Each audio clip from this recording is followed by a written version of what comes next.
Qué presentación más linda, María. Muchas gracias. Muchísimas gracias. Bueno, pues estoy muy contento de estar aquí, honorable vicecónsul, damas y caballeros, mi buen amigo, compañero de los hermanos maristas de Camagüey, un año más arriba que yo, un poco más viejo que yo. Pues nada, hace 3 años exactamente estuvimos aquí presentando otro libro que él escribió. Bueno, pues el nuevo libro de nuestro destacado historiador, Presencia de España en Norteamérica, la provincia de la Florida, 1508-1619, es el libro que él va a hablar de su propio libro y está a la venta ya, el que lo quiera obtener. Ya yo lo he leído, es un libro formidable. Y hace 3 años él vino aquí también y hizo el primero de 3 volúmenes que va a tener sobre una magistral obra sobre la presencia hispana en la Florida.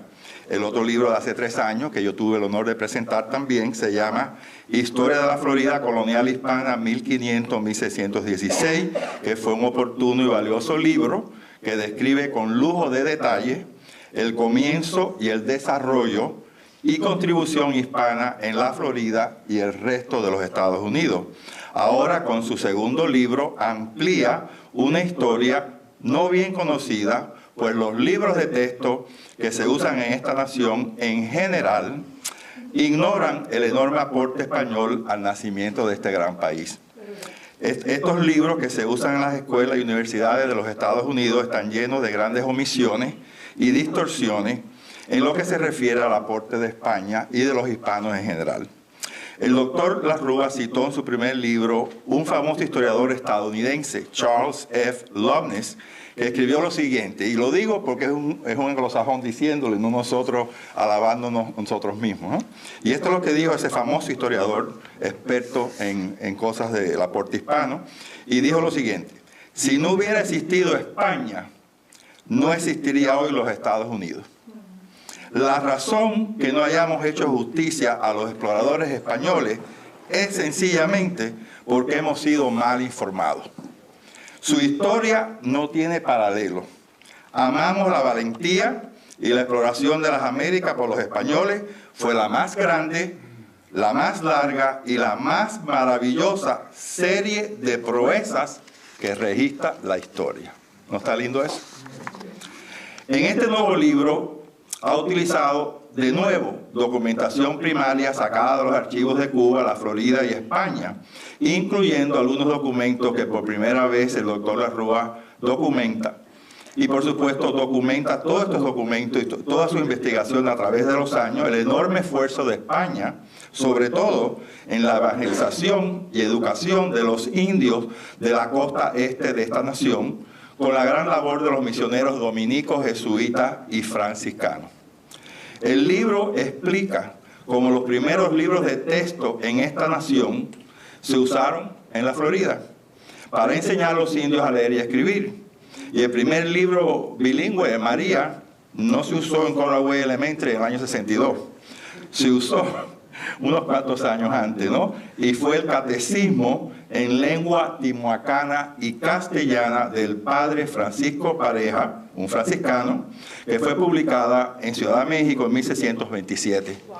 Y el padre Pareja publicó otros libros de religión que se usaron para evangelizar a los indios de la Florida. Los franciscanos, antes que los inventáramos aquí el BCC, el Bilingual Curriculum Content, hacían lo mismo que hacemos hoy en día en las escuelas públicas de aquí, de Miami-Dade y de otras partes de la nación. Ellos aprendían el idioma timuacano o el de Apalachee, de la parte de Tallahassee. Y entonces, una vez que ellos sabían el idioma de los indios, usando el idioma de los indios, le introducían el español. Algo que hacemos con un muchacho que llega de Argentina, de Colombia, de Cuba, que no habla una palabra de inglés y está en 11 grados y va a dar US History y no puede entender el libro. Entonces nos buscamos un maestro bilingüe que le empieza a hablar en español y poco a poco introduciéndolo en inglés. Así hicieron los franciscanos. Eso no lo inventamos nosotros aquí.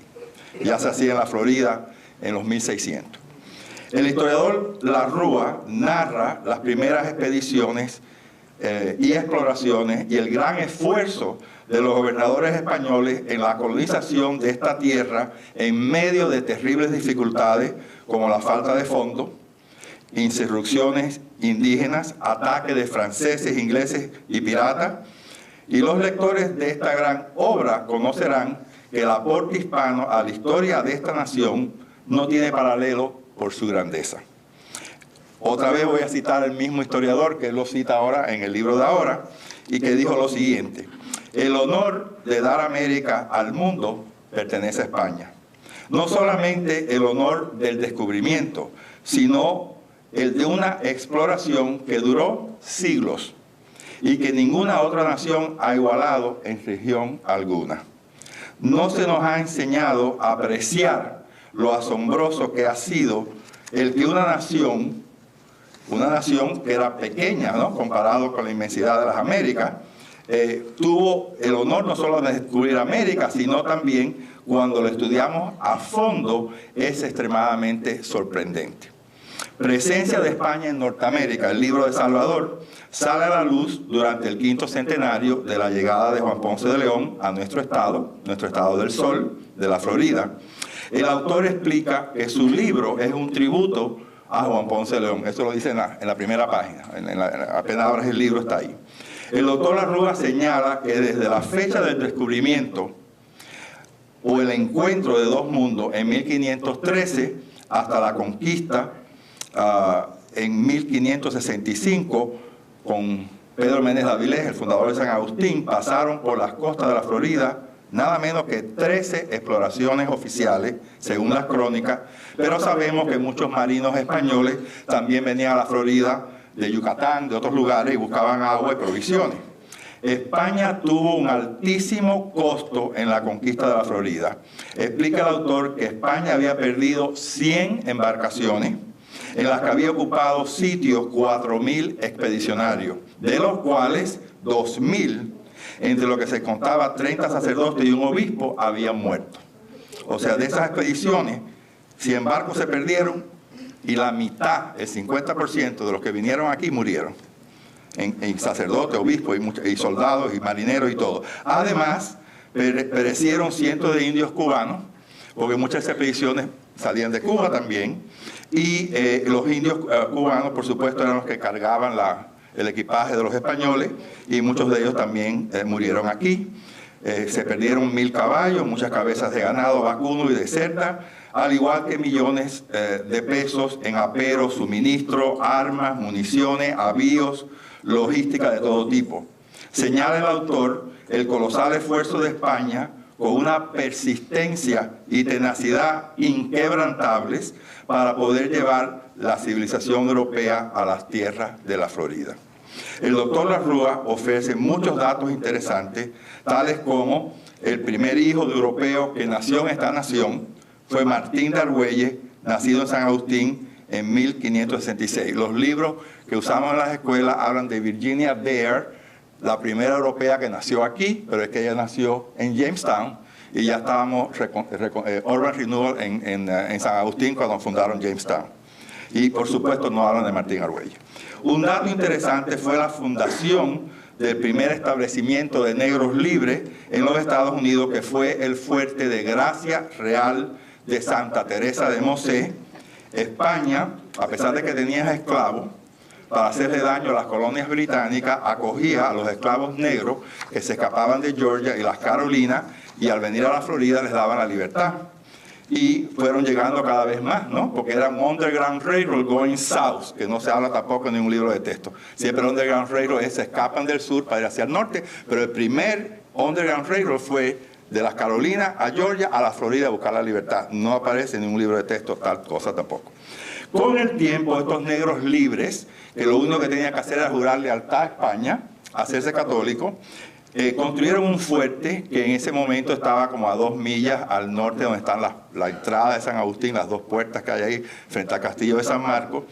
Pero hoy en día, por supuesto, está dentro de los límites de la ciudad de San Agustín.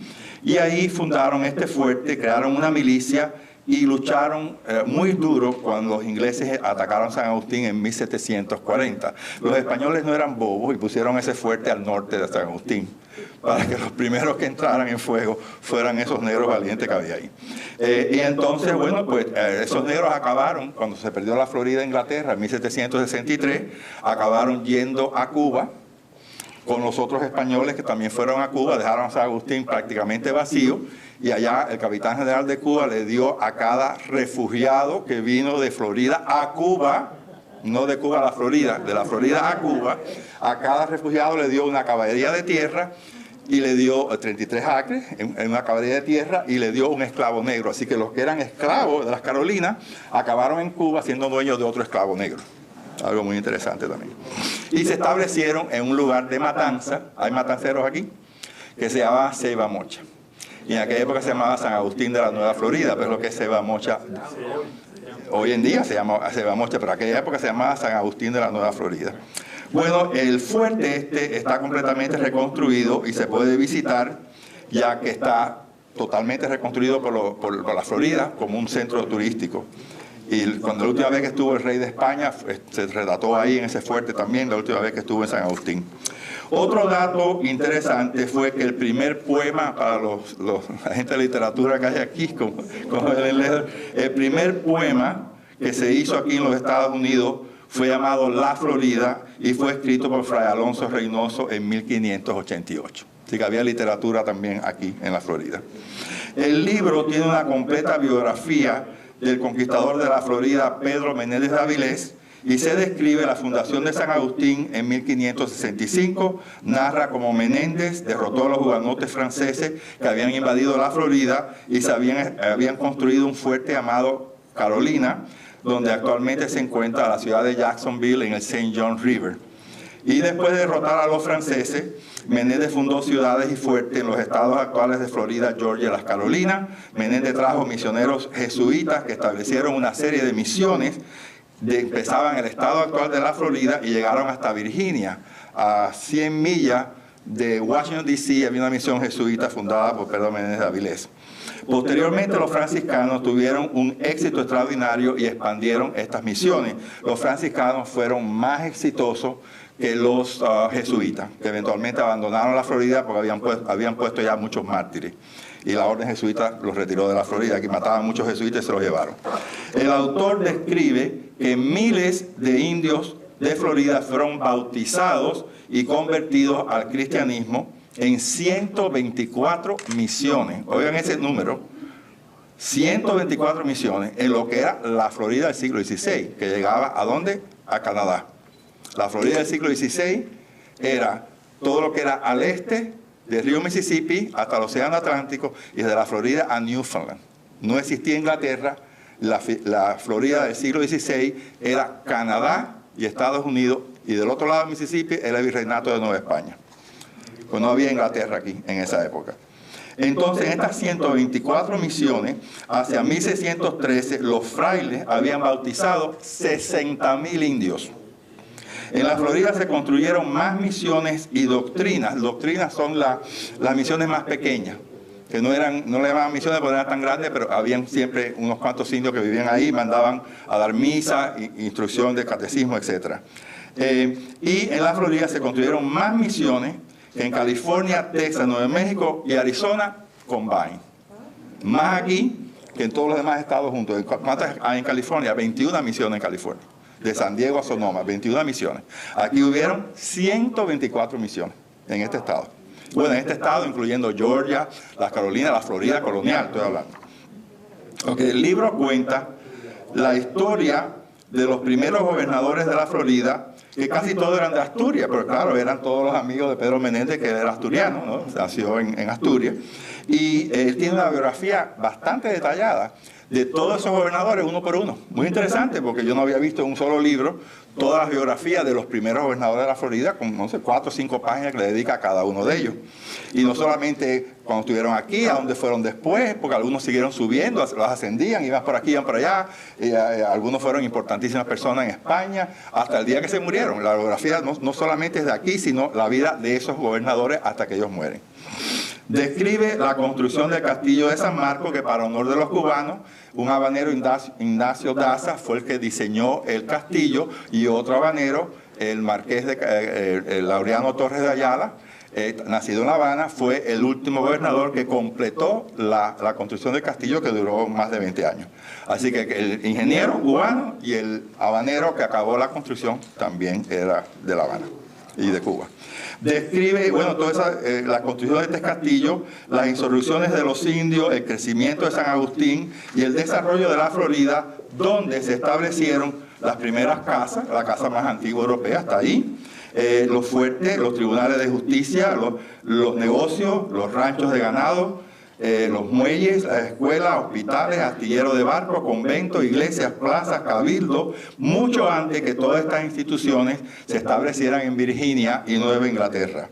Los españoles llevaban casi un siglo en esta nación antes que se fundara la primera ciudad permanente inglesa, que fue Jamestown en 1607, y mucho antes que la llegada de los peregrinos a Massachusetts en 1620. Y por cierto que el primer Thanksgiving fue en San Agustín, no fue en Plymouth Rock.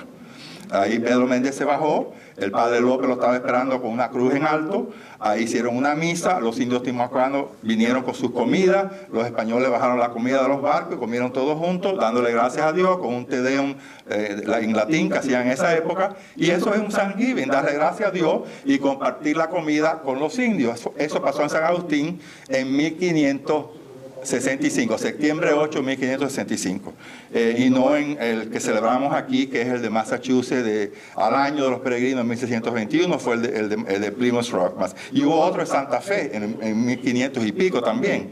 Así que no, ni siquiera ese fue ni el primero, ni el segundo, ni el tercero. Había muchos otros Thanksgiving de los españoles. La geografía de nuestro país nace gracias a España. Como esa nación exploró y fundó asentamientos y fuertes en el 80% de los Estados Unidos, si uno coge un mapa de los Estados Unidos y lo abre, uno ve cientos de ciudades, condados, ríos, lagos, golfos, islas, cayos, montañas y varios estados con nombres en español o derivados del español. El libro tiene un interesante anexo al final del libro que reproduce los mapas antiguos, tales como el mapa de Juan de la Cosa de 1500. Juan de la Cosa vino con Cristóbal Colón a la Santa María y hizo el primer mapa de América, que se encuentra en el Museo Naval de Madrid. Yo lo he visto, un mapa enorme, y está Cuba, claramente está Cuba, española, pues ya se había descubierto eso, y al norte de eso pone todo este territorio. ¿Cómo él sabía que había tanta tierra al norte de Cuba y la española? Bueno, debe haber visitado por ahí o habló de un portugués que fue por ahí, lo vio y aparece así. El mapa de Alberto Cantino de 1502 también aparece todavía más claro la península de la Florida, y el mapa de Abraham Ortelius en el Atlas Mundial de 1584, donde aparece la Florida claramente, y por último el mapa de 1640, donde aparece la Florida y las Américas. Sí, entonces, al final del libro van a ver reproducciones de todos estos mapas, que eso es muy interesante, porque inclusive antes de la llegada de Ponce de León existían estos mapas donde salía ya la Florida. Esta excelente obra no se hubiera logrado sin la inmensa y valiosa colaboración del padre José Luis Menéndez, que se encuentra aquí. Padre Menéndez, párese, por favor, para reconocerlo. El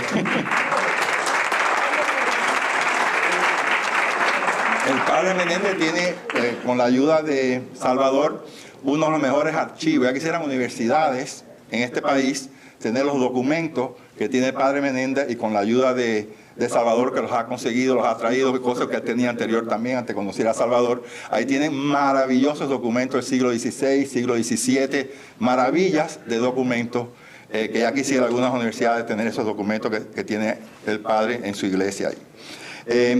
Y entonces, pues nada, el libro, también darle las gracias. Ella no se encuentra aquí porque está recibiendo al ministro de Relaciones Exteriores, que llegó esta noche y que va a participar mañana cuando llega el barco Juan Sebastián Elcano, que llega mañana. Entonces fue al aeropuerto a recibir el ministro de Relaciones Exteriores de España, por eso que está el vicecónsul aquí representándola a ella, pero también el consulado tuvo que ver con este libro, así que queremos darle las gracias al consulado de España, al igual que al padre también. Y bueno, verdaderamente esta es una obra extraordinaria que podrá ser usada por aquellos que quieren aprender la olvidada presencia y contribución hispana en nuestra nación en sus primeros años. Así que le aconsejo que lo compre. Gracias. Felicidades por tu nuevo libro. Honorable señor Javier Pagalday, vicecónsul general de España, padre José Luis Menéndez. Y bueno, quisiera nombrarlos a todos ustedes uno por uno, pero íbamos a estar hasta muy tarde aquí. Y bueno, los queremos mucho a todos. Ya ustedes se dieron cuenta de que después de tantas cosas que han dicho de mí. Se nota que me quieren mucho, pero también me ponen en un gran aprieto. Y bueno, vamos a ver cómo salimos de esto. Empezaba el año 2013 y yo estaba pensando qué hacer, qué libro escribir. Yo sabía que tenía que escribir algo que estuviera a la altura de la conmemoración.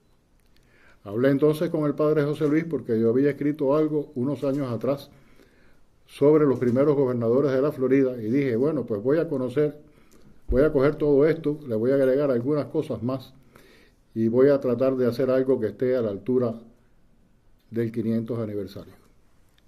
Así surge este libro, que es deudor en primer lugar de historiadores que me precedieron en la Florida, como mi buen amigo Fran de Varona, que comenzó mucho antes que yo en este empeño.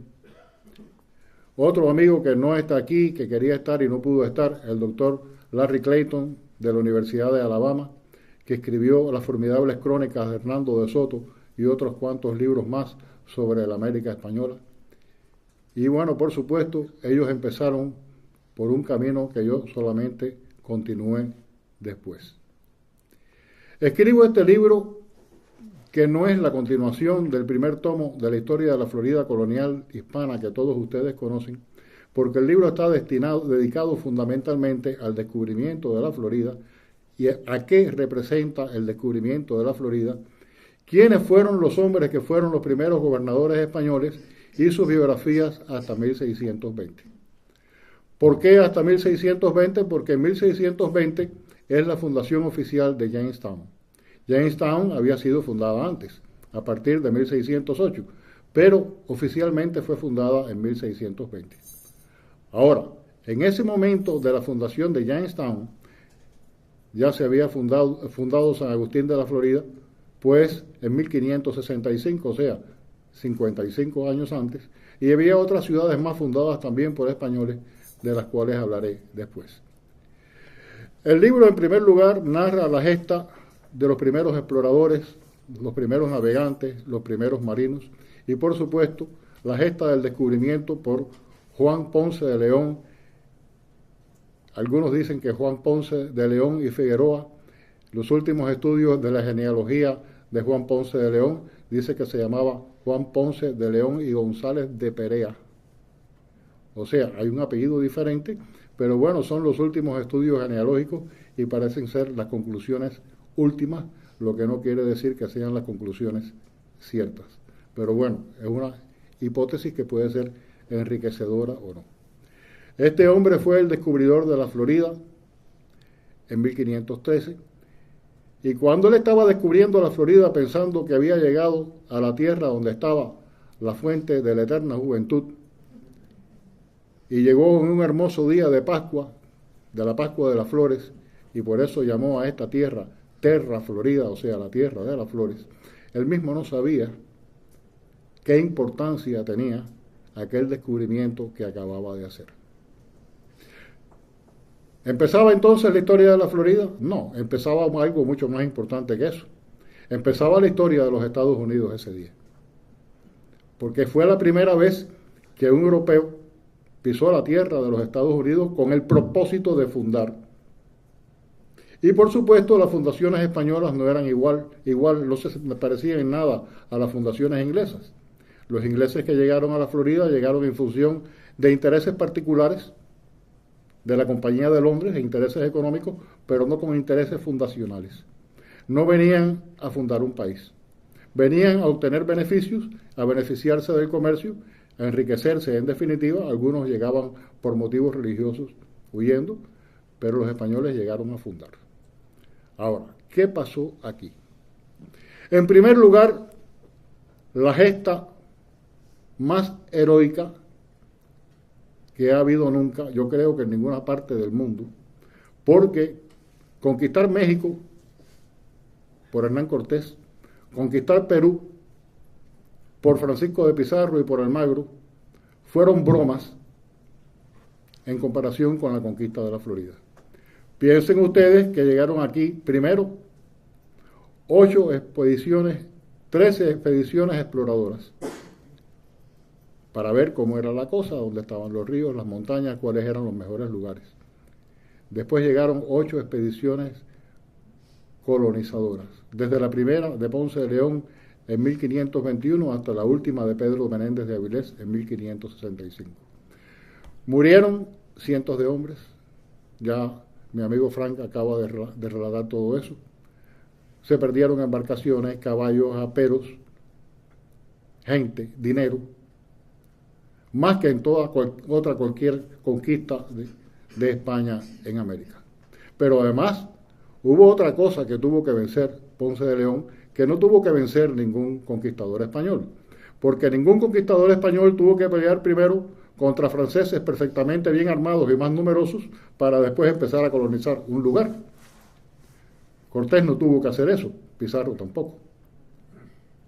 Apenas llegaron 1000 españoles y se encontraron con que en la Florida había 2000 franceses que estaban usurpando un territorio que España consideraba suyo y que Felipe II consideraba suyo, y por eso había mandado para acá a Pedro Menéndez de Avilés, porque era la persona que cuando había que viajar, cuando el emperador tenía que viajar o cuando su hijo Felipe II fue a Inglaterra para casarse con la princesa de Inglaterra, pues quien dirigía los barcos era Pedro Menéndez de Avilés. Tan grande era la confianza en aquel hombre criado en la lucha contra los corsarios en el mar Cantábrico, un verdadero hombre de hierro que conocía todas las trampas, todas las picardías, todos los ardides de la guerra, y además dotado de un coraje y de un frenesí tremendo por vencer.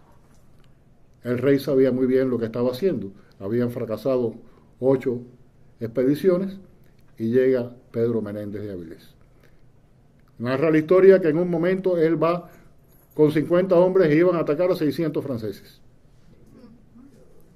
Llegan a la orilla de un río, los franceses estaban del otro lado y Pedro Menéndez de Avilés comienza a pasearse con su lugarteniente a la orilla del río. Él sabía que los franceses lo estaban mirando y lo estaba haciendo a propósito. Como si del otro lado no hubiera nadie. Ellos conversaban tranquilamente y se reían. Los franceses los miraban desde el otro lado, disparaban al aire porque las balas no podían alcanzarlo y se reían de ellos. Pero seguía pasando el tiempo y ellos seguían tranquilamente su paseo y los franceses comenzaron a alterarse. Bueno, pues cuando esta gente está tan tranquilo será porque trae mucha gente y tienen que ser más que nosotros, porque si no, no andarían riéndose así de esa forma, o se habrían ido de aquí. Y en definitiva, en cierto momento levantan una bandera blanca, mandan un bote y llega el emisario de los franceses y le dice a Menéndez de Avilés que se rinda con todos sus españoles a las fuerzas del rey de Francia. Menéndez responde con una carcajada. Mejor ríndanse ustedes porque en el momento en que querramos borrarlos los vamos a borrar. Nosotros somos cientos. Por supuesto, aquella era mentira. Así que regrese y hable con su jefe. Bueno, pues los franceses se reunieron, conversaron y un par de horas después llegó el jefe del grupo de los franceses a parlamentar, a pactar las condiciones de la rendición. Trajo un documento que había sido firmado por el rey de Francia dándole potestad a ellos para que ocuparan aquellas tierras. Se lo entrega a Menéndez de Avilés. Mientras tanto, los 50 hombres de Menéndez en la espesura de la selva habían hecho unos corrales de madera. Les dijeron que tenían que venir desarmados. Llegaron aquellos 600 hombres desarmados. Iban llegando en grupos, en botes a la orilla y los iban conduciendo a los corrales que habían preparado para encerrarlos, y así, de esa forma, 50 hombres metieron en corrales a 600. Y Pedro Menéndez de Avilés ganó sin disparar un tiro una batalla que siempre hubiera debido perder, porque aquellos franceses, por supuesto, utilizaban las mismas técnicas, tenían las mismas armas, etcétera, etcétera, y un enfrentamiento con ellos hubiera sido tremendo. Pero Menéndez era el tipo de gente que cuando tenía que lanzarse a la lucha, él no contaba al adversario, sencillamente se lanzaba al ataque. Siempre había sido así, siempre fue así, y nunca perdió una batalla. Bueno, pues aquellos hombres que vencieron a los franceses después tuvieron que controlar a los indios de la Florida. ¿Y qué cosa eran los indios de la Florida? No eran los indios mexicanos con una capital en Tenochtitlán, o no eran los indios, o no eran los incas con su capital en el Perú, en el Cusco. No, no eran esos indios. Esos indios no tenían capital.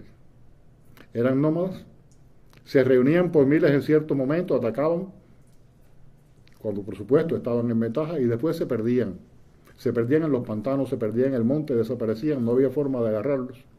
Y contra aquellos fantasmas tuvieron que pelear los hombres de Menéndez de Avilés. Y si Cortés tuvo una noche triste y tuvo una batalla de Otumba, pues los hombres de Menéndez de Avilés tenían que pelear entre pantanos, muchas veces con el fango hasta la cintura, comidos de mosquitos, sin comida. La comida había que irla a buscar a Cuba o esperar los barcos que llegaran de Cuba, con provisiones cuando se les acabó la comida. Y así fundaron San Agustín. Fundaron un sistema de fuertes que defendía toda la frontera norte. Fundaron la segunda ciudad, la villa de Santa Elena, y comenzaron a enseñar a los indios a leer y a escribir, a contar. Les enseñaron el catecismo, a vestirse. Les enseñaron la rueda, que los indios no la conocían, las primeras nociones de agricultura.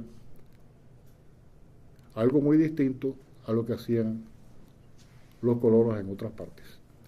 Y después de toda esta introducción, donde se cuenta el nacimiento de las dos primeras ciudades, San Agustín y Santa Elena, que desapareció con el tiempo, y después de narrar también la historia de Ponce de León, empiezan las 12 biografías, y termina el libro con la construcción del Castillo de San Marcos, la real fuerza del Castillo de San Marcos, que fue, como se llamó, la fortaleza invencible de España en la frontera norte, contra la cual se estrellaron tanto los ingleses como los piratas.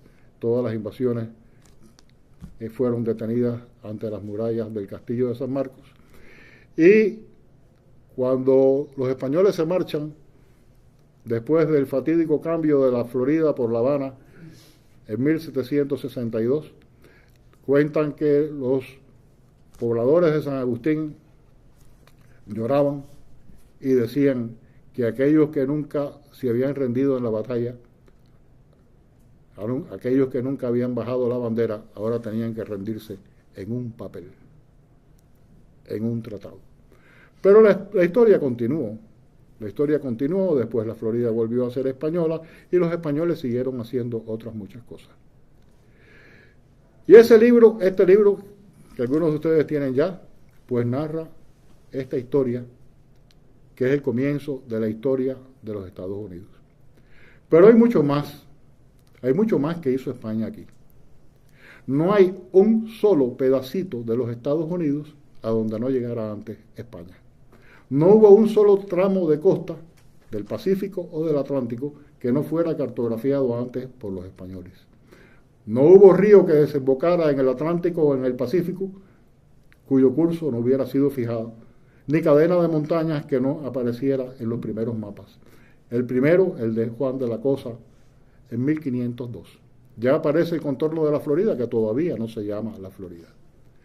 La Florida tuvo un obispo, Fray Juan Suárez, desde el año 1527. La mayor parte del Imperio Español todavía no tenía obispo, pero ya se había nombrado un obispo para la Florida. ¿Por qué? La Florida era muy importante.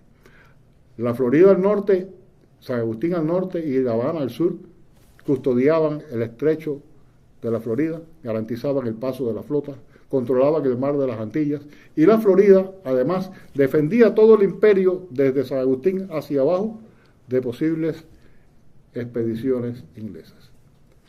Pero mientras todo eso ocurría en la Florida, desde el Mississippi hacia el oeste hay 19 estados de la Unión Norteamericana que pertenecían a la Nueva España, sin contar los estados de la Florida y la Luisiana que pertenecían a la Capitanía General de Cuba.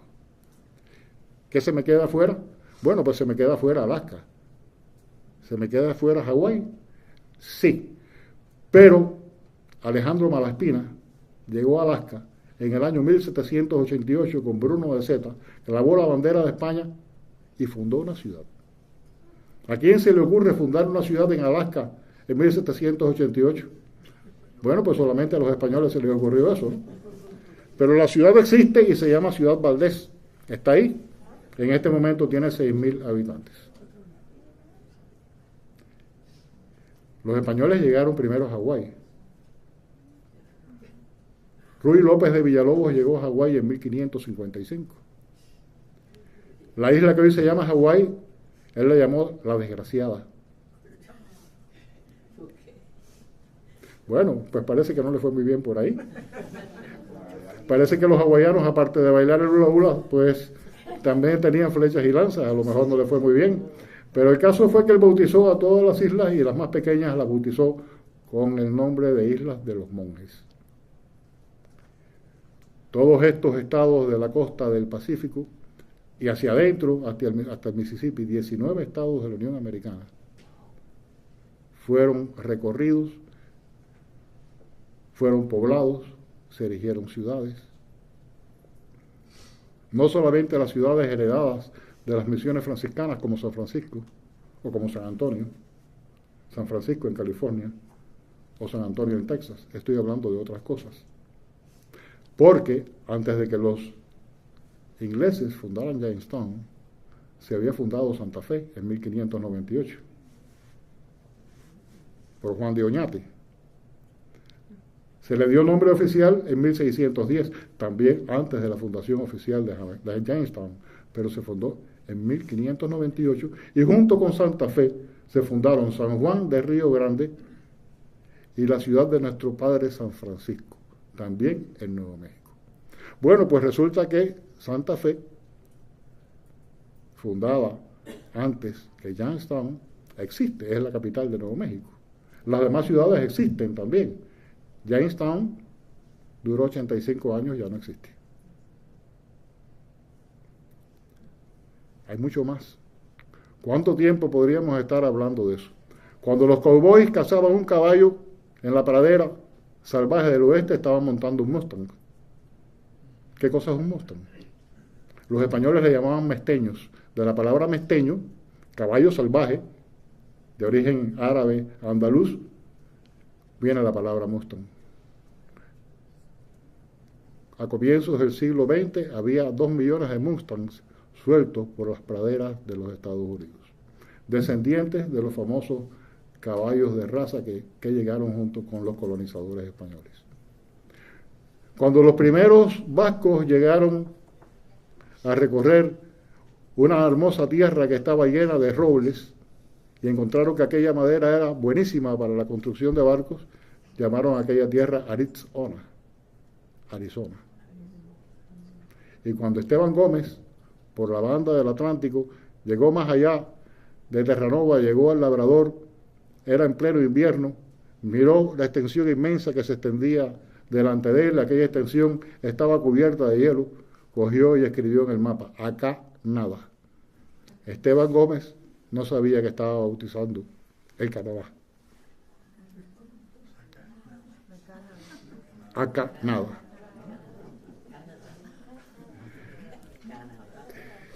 La última misión se creó en la isla de Nootka. La isla de Nootka. La isla de Nootka está más allá de la isla de Vancouver. Bien, el fraile que levantó una misión en Nootka, el único que pudo levantar una misión ahí, porque los franciscanos que habían llegado anteriormente fueron devorados por los indios, que además de otras costumbres eran también antropófagos, pues estuvo después en Cuba, el famoso Fray José de la Cruz Espí, el padre Valencia, murió en olor de santidad y ya se ha abierto su proceso de canonización. Pues esta es la historia que traté de contar en este libro. El libro se hizo con documentos, sobre todo con documentos. No quiere decir que yo no utilicé la bibliografía, sí lo utilicé, pero cuando se afirma un hecho histórico en este libro es porque hay un documento histórico detrás. Así se escribió y narra esta historia que tiene como propósito fundamental recordar que este país no solo le debe su descubrimiento a los españoles, le debe algo mucho más que su descubrimiento, porque todos los aportes geográficos de los españoles fueron utilizados después por los ingleses, por los franceses o por cualquiera que haya llegado a este país. Tanto los estudios geográficos como los trabajos que hablan de la flora, de la fauna, etcétera, etcétera. Estados Unidos tuvo sus primeras leyes gracias a España. Están escritas, aparecen en la recopilación de leyes de los reinos de Indias. Tuvo su primera legislación en el Sínodo Diocesano de 1680 de Cuba, cuando el obispo Juan García Palacios escribió las leyes que debían regir y normar la vida de los habitantes de la Florida. Los franciscanos evangelizaron con mucho éxito en la Florida. En el año 1696, en 2 misiones floridanas, San Nicolás de los Chatos y en la misión de San Luis, se fundaron cofradías de la Virgen de la Caridad del Cobre. La Virgen de la Caridad del Cobre llegó a la Florida tan temprano como alrededor de 1694. Bueno, en esa fecha se fundó la primera cofradía, si mal no recuerdo, así que en alguna fecha cercana a ese año debe haber llegado a Cuba la devoción a la Virgen de la Caridad traída por los franciscanos, lo cual no tiene nada de extraño porque esta devoción cubana está muy unida en toda su historia a la Orden de San Francisco. Pudiera estar hablando de todo esto mucho más. He visto en Santiago de Chile, en el convento franciscano de Chile y en otros lugares, unos hermosos pisos y unos preciosos artesonados hechos de madera de pino rojo, y cuando pregunté qué madera era esa, me dijeron, es pino de Oregón. Desde los establecimientos españoles en Oregón, entonces Nueva España, un estado muy al norte, ya casi pegado al Canadá, viajaban los pinos por toda la costa del Pacífico para las grandes construcciones en Santiago de Chile, de la misma forma que las mejores maderas de Cuba iban a España y están ahora en el Palacio del Escorial, o pelearon en no sé cuántas batallas en 109 navíos edificados, construidos en el Real Astillero de La Habana, por ejemplo, aquel gigante de los mares que fue la Santísima Trinidad. Solamente quiero agregar una cosa más. ¿Qué fue lo que hizo España? En toda América, y no voy a hablar solamente de Estados Unidos, sino en América. Se ha hablado mucho de la leyenda negra de España en América, y yo solamente voy a mencionar un dato. A partir de ese dato, pues ustedes pueden sacar sus propias conclusiones. En Estados Unidos y Canadá no llegan a 1 millón los descendientes de indios. Los ingleses y sus sucesores, pues sencillamente acabaron con los indios. No hay que investigarlo mucho. Hay bastantes películas de cowboy todavía para dar fe de todo esto. En América del Sur, desde el río Bravo para abajo, hay 380 millones de habitantes y 250 millones de descendientes de indios que o bien son indios puros o bien son mestizos de indios. El 96% de esos indios son católicos. Fueron evangelizados por los españoles, igual que fueron evangelizados los indios norteamericanos. Pero no solamente son católicos.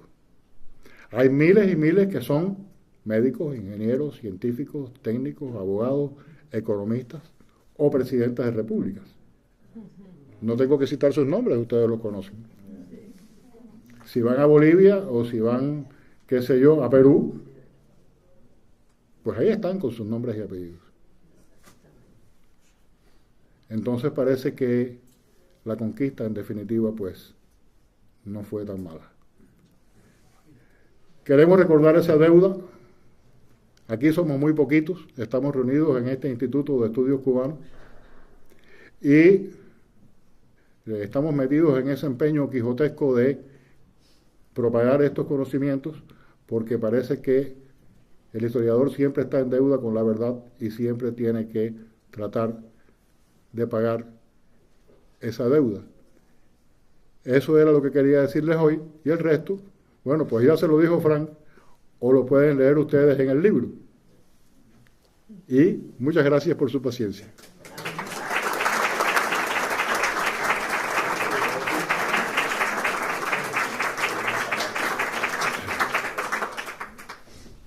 Entonces, haciendo buena su promesa, porque Marcos Antonio Ramos me dijo, yo no puedo estar a las 7, pero yo llego de todas maneras. Bueno, pues aquí tenemos al doctor Marcos Antonio Ramos, que quiere brindarnos un pequeño comentario sobre todo esto.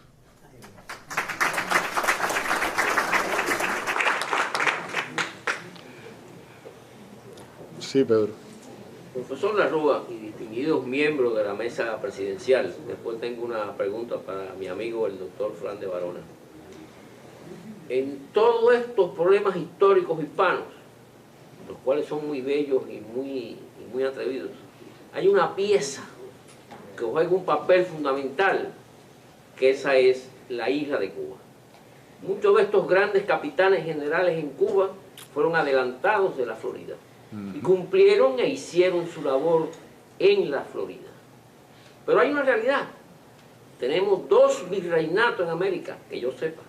El virreinato de Nueva España, cuya la gran labor o la labor no es conocida, por lo menos de mi humilde persona, o el virreinato de la Nueva Plata, allá en Argentina, que tampoco he oído esa gran labor. Pero sin embargo, la Capitanía General de La Habana sí tiene una historia larga, muy larga, y contribuyó, gracias a Dios, al esplendor y a la gloria histórica de España.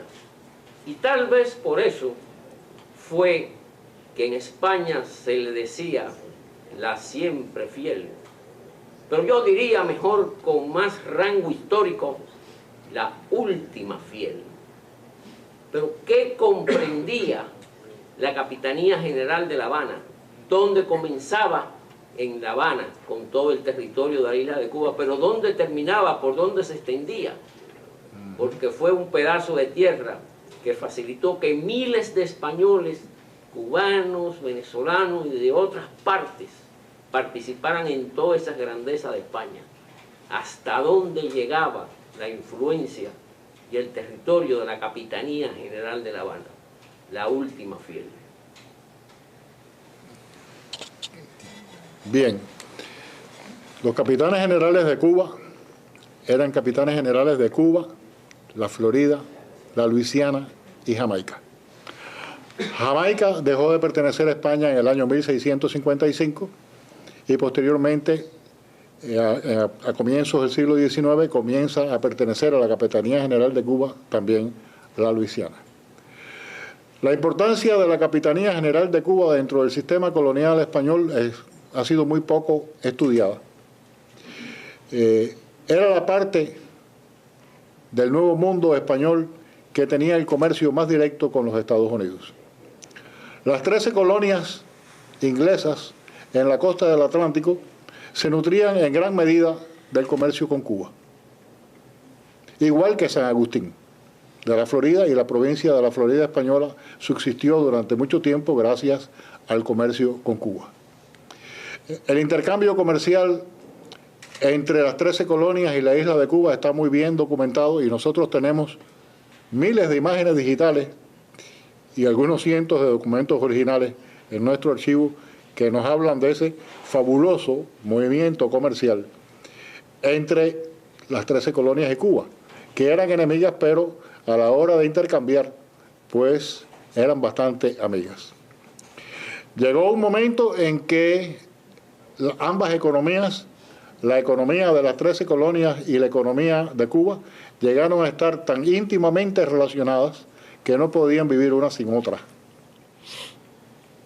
Efectivamente era así desde hacía mucho tiempo, pero a partir de que comienza la producción de azúcar en Cuba en gran escala, pues el volumen del intercambio comercial con las 13 colonias aumenta. Bueno, ya no eran las 13 colonias en ese momento todavía. Te estoy hablando de mediados del siglo XVIII, comienza a desarrollarse la industria azucarera de una forma masiva en Cuba, y ya a mediados del siglo pues era mucho más, y en 1781, cuando se produce la guerra de independencia de los Estados Unidos, pues ambos países tenían una gran interdependencia, ambas zonas del mundo tenían una gran interdependencia. ¿Qué ocurre? La fuerza de trabajo en las colonias inglesas eran los esclavos negros, en Cuba también eran los esclavos negros. Los negreros residían casi siempre en los Estados Unidos. Cuba exportaba a los Estados Unidos grandes cantidades de melaza. La melaza iba a Rhode Island. En Rhode Island se convertía en ron. Los barcos negreros se cargaban de ron y iban a África. Y intercambiaban el ron a los reyezuelos africanos y a los árabes por esclavos. Esos esclavos cultivaban las grandes plantaciones de algodón en el sur de los Estados Unidos y las grandes plantaciones de azúcar en Cuba. Ambos sistemas se retroalimentaban. Con el azúcar cubano o con la miel cubana se hacía el ron y gracias a eso se compraban esclavos. Y gracias a eso los hacendados de las 13 colonias podían tener acceso al mercado cubano y al mercado de la Florida, y los cubanos a su vez tenían acceso al mercado de los Estados Unidos, del cual traían la harina mucho más barata que la que venía de Europa o la que venía de España, y también mucho más cercana, porque en Cuba de pronto empiezan a entrar miles y miles, y entraron 700.000 africanos de pronto, y había que alimentar a aquella gente, y de pronto la economía cubana o las siembras en Cuba, que estaban dedicadas sobre todo a caña, no había ninguna facilidad para alimentar a aquella masa de gente. Y la harina y otras muchas cosas llegaba primero de las 13 colonias y después de los Estados Unidos. Mucho se ha hablado sobre la famosa guerrita del té, que dicen que fue la causa de la guerra de independencia de los Estados Unidos, y no fue la guerrita del té. Fue que en cierto momento Inglaterra prohíbe el tráfico de esclavos. Esa fue la causa fundamental. Esa fue la causa fundamental. Prohibir el tráfico de esclavos, lamentablemente, era dejar sin fuerza de trabajo a los terratenientes del sur de los Estados Unidos. También era dejar sin fuerza de trabajo a los hacendados de Cuba. De aquí la alianza entre Cuba, como Capitanía General, y Washington para defender a los Estados Unidos. La guerra de independencia de los Estados Unidos tiene, por supuesto, la participación de España y Cuba. Para España era muy importante, en primer lugar, debilitar a Inglaterra. Para Cuba, como parte de España, o como España misma que era, también estaba interesada en debilitar a Inglaterra y en pasarle la cuenta por la toma de La Habana, pero además había otra razón. Sin la economía norteamericana, pues no vivía Cuba. Y entonces, aparte de la revancha por La Habana, pues había que tener seguro el comercio con las 13 colonias que los ingleses no estaban facilitando. Y así las tropas cubanas participan en la batalla de Pensacola. El mariscal de campo santiaguero, nacido en Santiago de Cuba, Juan Manuel Canjigal y Monserrate, es el primero que entra por la brecha de la muralla de Pensacola cuando estalla el polvorín del fuerte George. Después el mismo capitán general de Cuba, Juan Manuel Cajigal, es el que toma las Bahamas. Y entonces se completa, gracias a Cuba, el control de la Marina de España en el Caribe. La Marina de España se había apoderado, tenía por supuesto Cuba, tenía Puerto Rico, además, se había apoderado de Nassau, y los barcos españoles y franceses se movían constantemente de un punto a otro y tenían loco al mariscal Rodney, que nunca sabía dónde estaba la flota española porque estaba fraccionada, y estaba fraccionada a propósito para hacer creer que estaba en todas partes y que los ingleses no supieran nunca por dónde iban a ser atacados. Pero mientras tanto, Bernardo de Galvez había tomado el delta del Mississippi. Los ingleses no podían recibir refuerzos por el río, tampoco podían recibir refuerzos por el mar, estaba ocupado por la flota francesa y española. Tampoco directamente por Yorktown, porque frente a Yorktown estaba la escuadra francesa, o por el litoral sur de Estados Unidos, porque estaba ocupado por Galvez. Las tropas inglesas estaban metidas en una ratonera en Yorktown. Llega el conde de Grace a La Habana a buscar el famoso 1.000.000 de libras que le habían negado los franceses de Santo Domingo al almirante francés, y se maravilla cómo los habitantes de La Habana en 6 horas metieron toda aquella suma fabulosa de dinero en cajas y estaba montado ya en los barcos franceses en solamente 6 horas. Esto no es una novela. Los documentos físicos, tan físicos como estos papeles que están aquí, los documentos del siglo XVIII, los tenemos, los consiguió el padre José Luis Menéndez, están en nuestro fondo. Son 7 documentos que mes tras mes van narrando todos los movimientos de las flotas de operaciones francesas y españolas. Así se financió el Ejército de Voluntarios de Washington, voluntarios pagados. O sea, no eran los voluntarios cubanos del regimiento de fijos de La Habana, ni eran las tropas españolas, no, eran voluntarios pagados. Así se nutrieron, se alimentaron, pero ya mucho antes de eso de España habían llegado miles de cañones, miles de mosquetes, ropa de abrigo, tiendas de campaña, pólvora, municiones, para que Washington pudiera ganar la batalla de Saratoga. Pero hay más. Donde quiera que había una casa comercial cubana en tierra de Estados Unidos, sobre todo en Filadelfia y en otras ciudades norteamericanas, había un nido de espías.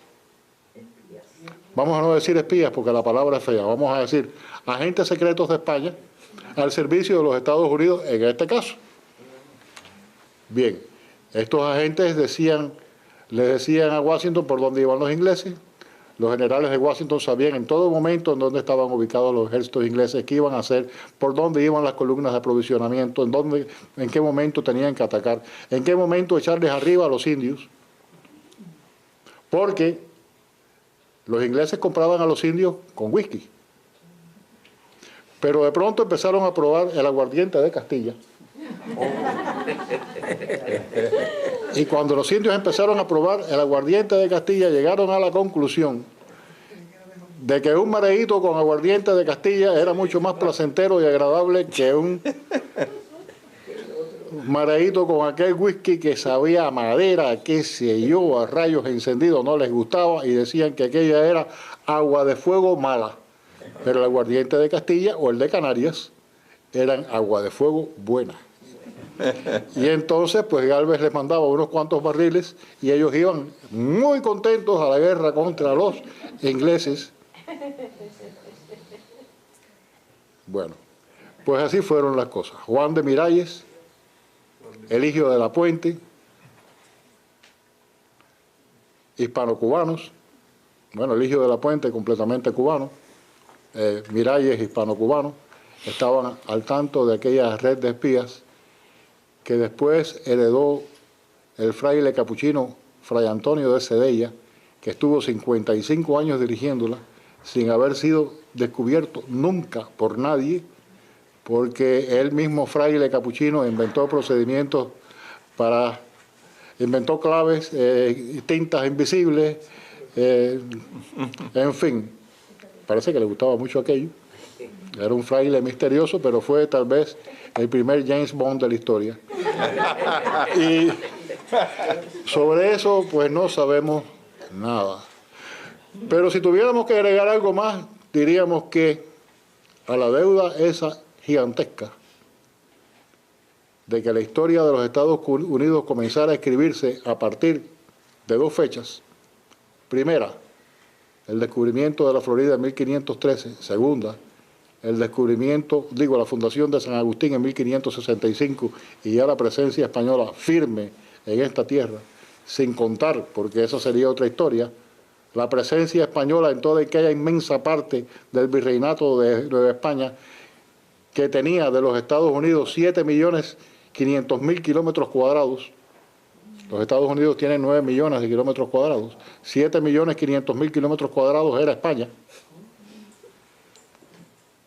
España estaba en todas partes. Ya les dije que incluso en los estados extraterritoriales. Y si uno se pone a estudiar los libros, se encuentra con datos tan curiosos como este. El estado de Delaware, al norte, es un estado protestante, anglosajón. No fue colonizado por España, es uno de los pocos pedazos de tierra que no fueron colonizados por España. Sin embargo, los frailes mercedarios españoles llegaron ahí. Entronizaron en el estado de Delaware la devoción a la Virgen de la Merced. Y ahora la patrona del estado de Delaware protestante es la Virgen de la Merced española. Patrona oficial del estado de Delaware. Reconocida oficialmente. Entonces, ¿dónde donde pudiéramos decir, donde no está la presencia de España en Norteamérica. Eso es lo que debemos difundir aquí. Mi preguntita para el profesor, mi amigo Fran de Varona. Hay una coincidencia que esta noche la aprendí. Hay una coincidencia en fecha. Para nosotros los cubanos cristianos, el 8 de septiembre significa mucho. Sí, y usted dijo que la primera misa en los Estados Unidos fue un 8 de septiembre. La fundación de San Agustín. La fundación de San Agustín, 1555 o 65. 65. Construyame algo sobre eso, por favor. Bueno, el más sabe aquí. Ese fue cuando Pedro Menéndez se bajó de los barcos. Y entonces hubo el primer día de Acción de Gracia, que fue ahí, y entonces se bajó y estaba ya en tierra el padre López de Grajales, que hay un monumento ahí, está la cruz esa, que si uno va a San Agustín la ve, y está la estatua también del padre López de Grajales, ¿no? López de Mendoza. López de Mendoza, ok. Y entonces el padre lo estaba esperando.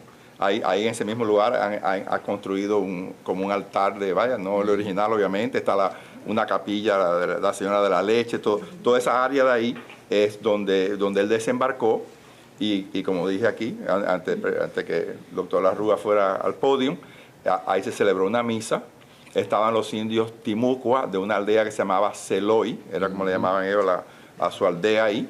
Y entonces, por supuesto, vieron la misa, no entendía lo que era eso, pero se arrodillaban, ellos se arrodillaban también. Entonces bajaron vino, bizcocho, carne de esa con mucha sal que traen en los barcos, y ellos trajeron venado, trajeron sus comidas y comieron en paz, que eso es lo que es el Thanksgiving de 1621 de Plymouth Rock, en Massachusetts. Es la misma cosa, ¿no? Es dar gracias a Dios y compartir la comida. Eso es lo que es un Thanksgiving. Y hubo uno con Juan de Oñate, mucho antes, en El Paso, Texas. Ellos dicen que el primero es de ellos, pero ellos están equivocados. El primero fue aquí, el otro fue en 1590 y tanto. Y entonces, hubo una serie de Thanksgiving también. Si uno ve la historia de esa, como Lincoln se estaba postulando a presidente en 1864, tenía muchos problemas porque no había ganado la guerra civil. Y entonces, como política para ganar el voto de Massachusetts, le entregó un holiday a Massachusetts. Esa es la historia del Thanksgiving americano. Esa es la historia. Antes de Plymouth Rock hubo uno en Virginia, porque todos los europeos que llegaban aquí, después de una travesía tan difícil y tan larga, lo primero que hacían, darle gracias a Dios que no se hundió el barco en medio del Atlántico, ¿no? O sea que hubo un Thanksgiving en Virginia, en Jamestown hubo un Thanksgiving ahí, pero Virginia estaba en guerra con el norte y no le iba a dar a Virginia el holiday, entonces se lo dio a Massachusetts, pero no tiene base histórica ninguna, el Thanksgiving que celebramos en este país, no tiene nada que ver con nada. Porque el primero fue en San Agustín, y el segundo fue en El Paso, y el tercero sería en Jamestown, y así. Pero esas son ¿por qué son los libros tan malos? Bueno, porque el que escribe los libros es el vencedor. Y aquí eventualmente vencieron los ingleses y los americanos. Y entonces, pues obviamente, también España, Estados Unidos, ya independiente, estuvo en guerra 5 veces contra hispanos, ¿no? Andrew Jackson invadió la Florida sin declaración de guerra, y eventualmente España, que había sido devastada por Napoleón Bonaparte en 1808, que tenía las colonias americanas en guerra contra España, no estaba en condición de ir a una guerra contra los Estados Unidos, entonces tuvo que ceder, pero a punta de cañón, ceder la Florida, con el Tratado Adams-Onís de 1819, y en 1821 ya entra en vigor y España ya se retira de la Florida. La Florida es parte de los Estados Unidos. Primera agresión, ¿no?, de Estados Unidos contra hispanos, en este caso España. Después vino el conflicto de Texas en 1835, que también le arrebatan los Estados Unidos, le arrebatan Texas en ese momento a México, porque ya México era independiente. Después vino la guerra contra México, de 1846 a 1848, con el Tratado de Guadalupe Hidalgo, y México pierde el 50% de su territorio a los Estados Unidos. Después vino la famosa Gadsden Purchase, querían hacer un ferrocarril por el sur de New Mexico y Arizona, y fueron a Santa Ana, le dijeron, o nos vende ese pedazo de tierra o te invadimos y te lo quitamos. Y Santa Ana escribió en sus memorias, ya me quitaron la mitad de México, ahora me ponen un puñal en mi corazón y me obligan a ceder otro pedazo de México, y tuvo que hacerlo o ir a la guerra con Estados Unidos, pensó que era mejor coger dinero que ir a la guerra. Y por último, la guerra contra España de 1898. Así que una nación que está en guerra 5 veces contra hispanos no va a celebrar el mes de herencia hispana, no va a reconocer todo lo que hizo España en América, y los libros se escribieron de esa forma, y los otros historiadores siguieron copiando, y la leyenda negra que alguien habló aquí, o no sé quién habló de la leyenda negra, y todas esas cosas han influenciado porque los libros de texto tienen serias omisiones y distorsiones sobre el aporte hispano a la nación. Pero se debe a eso, o sea, todas esas razones. Y la otra cosa más importante, España era católica, y aquí son los protestantes. Y eso hoy día no es importante hoy en día, pero sabe una cosa, en el siglo XIX quemaban conventos de monjas, desacraban iglesias en Massachusetts, cuando llegaron los irlandeses que los odiaban porque eran católicos, y todas esas cosas pues obviamente influyeron en los libros de texto que están tan mal escritos como el ejemplo que tú diste, y puedo dar 50 otros ejemplos también, de cosas que han dejado fuera que deben estar en los libros de texto de historia. Y una cosita nada más. Yo quisiera, dado que me ha hablado, me han dado las gracias. No, esto es un espejo como el señor Marco Antonio Ramos es el presidente del Centro de la Herencia Colonial de la Florida, así que él es el presidente. Él es más por arriba de mí. Y la Rúa, por supuesto, que ha sido un trabajo enorme. Yo le quería dar gracias al señor de Barona. Los primeros libros que yo leí sobre lo que era la herencia hispana de la Florida, se los debo a usted. Y usted fue el que hizo que a mí me preocupara más, fundamentalmente, saber. Yo creo que nosotros estamos aquí. Y yo creo que esto es muy importante. Nosotros no podemos hacer una división entre España, Cuba y la Florida. Eso es la España fragmentada. Nosotros, Cuba, la Florida y España era una sola cosa. Cuando algo hizo aquí, lo hizo España, lo hizo Cuba. Cuando algo se hizo en la Florida en un siglo o en otro, lo hicimos nosotros. El último gobernador, si mal no me acuerdo, el señor Coppinger, era cubano de origen. Exacto. Así que de nacimiento. Nosotros éramos España, y por tanto yo diría que todo el esfuerzo que hizo España aquí lo hizo también Cuba. Y muchas veces nuestra mentalidad todavía está un poco dividida entre Cuba y España. No, nosotros somos uno. Hasta el año 1899 éramos uno. Así que lo que hacía uno lo hacía el otro. ¿Por qué le digo esto? Porque mire, si nosotros no cogemos la herencia colonial de la Florida como algo propio, entonces vamos a dejar otra vez que la leyenda negra y la ignorancia crezcan. Porque ¿cuántos españoles viven en la Florida para poder decir vamos a estudiar la herencia? Pero ¿cuántos hispanos existen? Existimos muchos. Y esta es nuestra herencia. No es la de España. Es la de España de 1821, cuando se acuerdan. Y el año de 1803, cuando se vio, 1813, cuando tomaron posesión. Esa es nuestra España, esa es nuestra Cuba, esa es nuestra historia. Y nosotros tenemos que salvarla. Por eso es que el esfuerzo que estamos haciendo un grupo de locos, porque hay que estar locos para esto, es tratar de hacer eso, porque España, por desgracia, señor vicecónsul, tengo que decirlo, España no está dispuesto a defender su historia en todo lo que podía defenderla, porque de alguna manera hay una política. Y nosotros decimos, cuando decimos el descubrimiento de América, inmediatamente alguien en España va a decir, padre, por favor, diga usted el encuentro de dos pueblos. No vamos a hablar de eso porque tenemos que llevarnos bien con los mexicanos, tenemos que llevarnos bien con los peruanos, tenemos que llevarnos... Y la política, por desgracia, ha manchado nuestra historia. Por desgracia, el que vence hace la historia. En el caso de que hemos perdido, ellos nos hacen la historia. Y en el caso de lo que hemos ganado, ellos nos hacen la historia.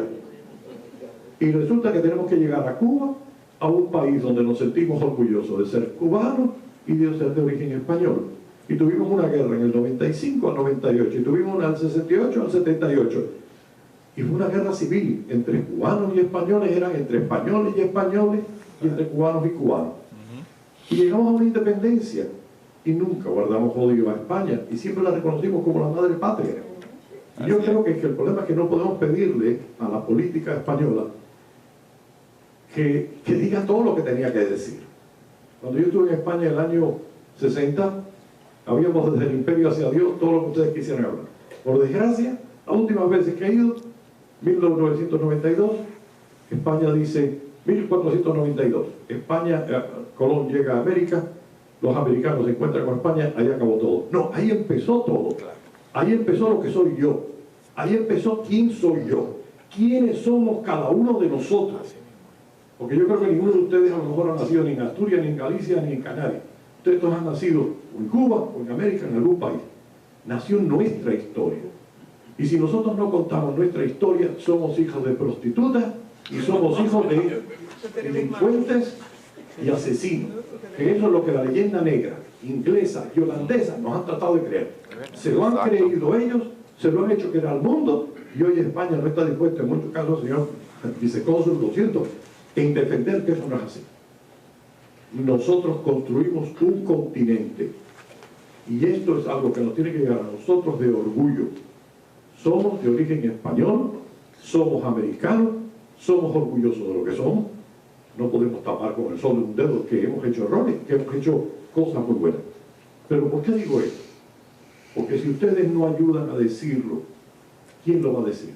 Y yo le voy a decir una cosa, lo más triste de todo lo que hemos estado diciendo es que hoy día, en tiempo moderno, todavía se siguen repitiendo las grandes mentiras de la leyenda negra.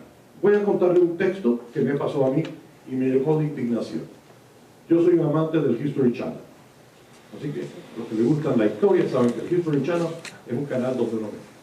Yo creía que el History Channel tenía alguna decencia a la hora de hacer sus documentales. Y evidentemente que son una gran mentira también. ¿Y por qué le digo? Hay un programa, un serial que ustedes lo vieron, que se llama The History of Us. ¿No es verdad? Sabieron. Y ahí ponían los distintos catálogos. Pone el momento de la independencia. Y dice, Valley Forge, Washington está muerto de hambre y de frío. Las tropas americanas están casi en el exterminio. No queda nada. 2 años después, Washington gana la batalla de Georgetown contra el ejército más grande del momento, que era el ejército inglés. No habló, el programa no habló ni un momento de España, ni un momento de Francia. Ni un momento de... Habló de un alemán y se acabó. Barón Steuben. Y yo les puedo decir una cosa, lo que me indigna es que en el Centro Colonial de la Florida tenemos 20.000 documentos microfilmados, sacados del Archivo de Indias de Sevilla, que habla de la gran aportación de España y de todos nosotros a la independencia de este país. ¿Cómo es posible que en pleno siglo XXI, apenas hace este serial, sería 2 años, no más, se pueda ignorar toda la ayuda de España y de Francia a la guerra de independencia? Y yo digo una cosa, ¿saben por qué? No nos merecemos. Que lo merece España por no hacer más propaganda. Y nos lo merecemos nosotros, que lo único que parecemos, estamos a la altura de unos cuantos espaldas mojados que atravesamos una frontera. Cuando la gente de Nuevo México, Arizona, te dicen, la frontera nos pasó por arriba. Yo soy, como yo lo he visto allá en el oeste, yo soy 11ª generación de españoles establecidos en Nuevo México. No lo decimos. ¿Quién lo va a decir? ¿Quién lo va a decir? Los americanos no lo van a decir, no lo van a decir. Locos como el señor de Barona, que desde años lo ha estado diciendo. Ahora, gracias a Dios, sobre el señor de Barona también está Salvador Arroyo. Y yo les puedo decir una cosa, no me digan que en este país los hispanos no tenemos poder, economía y dinero. Y voto. Y voto. Si nosotros no ponemos el dinero, entonces no merecemos que hablemos. Aceptemos que este país lo crearon los americanos, lo hicieron los americanos, y los hispanos lo único que hemos venido a mendigar, que nos den un poquito de libertad y de posibilidades de trabajo. Y yo no quiero decir que nosotros somos más que los norteamericanos, no lo somos, pero tampoco lo somos menos. Y si algo los cubanos hemos dicho cuando llegamos aquí en el año 60, fue que le pudimos decir, cuando alguien nos vino a decir que nosotros no éramos nadie, nosotros pudimos decir, antes de que ustedes existieran, ya éramos nosotros. Esta es la razón, no menos, no más, tampoco menos. Orgullosos de ser de origen español, orgullosos de ser americanos, orgullosos de ser los hijos de aquella aventura que empezó en 1492. Orgullosos, con nuestros defectos y con nuestras virtudes. Pero si ustedes no ayudan, entonces lloremos como mujer lo que no sabemos defender como hombre. Y esta es la realidad. Boabdil.